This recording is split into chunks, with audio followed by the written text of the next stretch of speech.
Har du märkt att barn idag aldrig verkar ha tråkigt? Eller att de inte ens får ha det?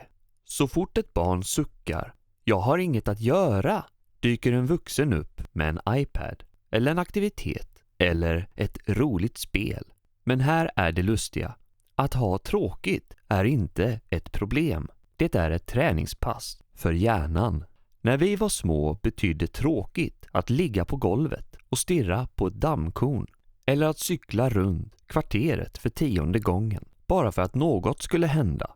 Men efter ett tag började man bygga en koja eller rita något konstigt eller hitta på ett eget språk med en kompis. Det där tomrummet, det är kreativitetens startpunkt.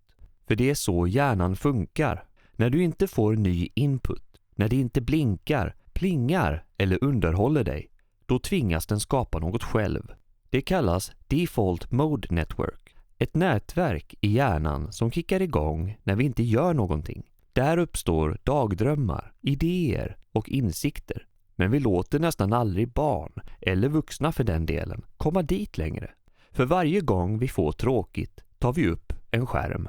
Och då blir det ingen plats kvar för fantasin, för reflektion, för meningsfullt tänkande. Vi har liksom byggt bort tråkigheten, men samtidigt byggt bort möjligheten att tänka själva. Forskning visar att det tar ungefär 15 till 20 minuter av riktig tristess innan hjärnan börjar bli kreativ. Men vet du hur länge en tonåring i snitt klarar sig utan att ta upp mobilen? Ungefär 40 sekunder. Det betyder att många barn aldrig ens kommer till punkten där fantasin vaknar. Och det är inte barnens fel. Det är vi vuxna som har gjort tråkigt till något farligt. Som om varje tyst stund måste fyllas. Varje väntan måste ha underhållning. Men vad händer då med tålamodet? Med förmågan att bara vara? När ett barn får tråkigt lär det sig att reglera sina känslor, att stå ut med obehag, att tänka själv och att göra något av ingenting.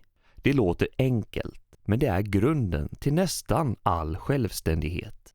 För när man inte klarar att ha tråkigt måste man alltid distraheras. Och det följer med in i vuxenlivet. Vi blir vuxna som inte klarar tystnaden, som måste kolla telefonen i kön eller sätta på något bara för att slippa tänka.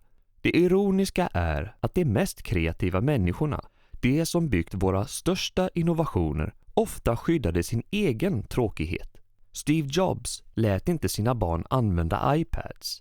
Bill Gates hade skärmtid max 45 minuter per dag. Och flera Google-chefer har berättat att deras barn växte upp utan smartphones. Inte för att teknik är farligt, utan för att fantasin behöver utrymme. Så nästa gång ditt barn säger "jag har tråkigt", säg inte "här, ta paddan". Säg "bra, fortsätt med det en stund". För tråkighet är inte ett tomrum. Det är ett mellanrum där barn lär sig tänka, känna och skapa. Och det är kanske den mest underskattade superkraften vi har.